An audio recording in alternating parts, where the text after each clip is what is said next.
প্রিয় আপনি। মাঝে মাঝে কি ইচ্ছে হয় জানেন? ইচ্ছে হয় আপনার একান্তই ব্যক্তিগত একটা ডায়েরি হই।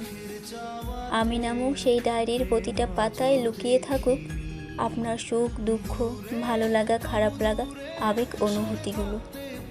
আমার মাঝেই বন্দি থাকুক আপনার নিজস্বতা, আপনার অভিমান, কাউকে না বলতে পারা অসংখ্য কথা, আপনার হঠাৎ পাওয়া দুঃখের কথা, থাকুক আপনার ছোট বড় সব ইচ্ছেগুলোর কথা। মাঝরাতে ঘুম ভেঙে গেলে নিদ্রাহীন চোখে লেখা থাকুক অজস্র রাত জাগার কাব্য। আমার আমিতেই বন্দি থাকুক আপনার সবটুকু, এলোমেলো শব্দে, বাঁকা লাইনে, অগোছালো অনুভূতি। মাঝে মাঝে ইচ্ছে করে, যদি আমি আপনার ব্যক্তিগত ডায়েরির মতো একটা মানুষ হতে পারতাম। জানি সেই ডায়েরিতে আপনি কখনোই ধুলো জমতে দিতেন না। প্রিয় জিনিস মানুষ নিজের চেয়েও বেশি যত্ন করে আগলে রাখে।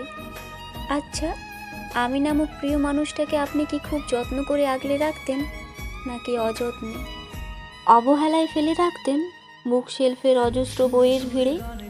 আপনার সাথে আষ্টে পৃষ্ঠে জড়িয়ে থাকতে ইচ্ছেরা কত রকম স্বপ্নের ছবি আঁকে। চোখ জড়ায় সেই ছবিগুলো ভেসে উঠলে মনের কুটিরে অদ্ভুত রকমের আনন্দ অনুভব করি। আমার কাছে এই অদ্ভুত রকমের অনুভূতির ডাক নাম প্রেম। মাঝে মাঝে আমার খুব প্রেমিক হয়ে উঠতে ইচ্ছে করে। আপনি মই আমার সেই সবটুকু প্রেম। আজ ইচ্ছেদের কথা রাখি, একদিন এইসব ইচ্ছে পূর্ণতা হয়ে আসবে আমাদের আটপৌরে জীবনে। ততদিনে ভালো থাকুন প্রিয় আপনি।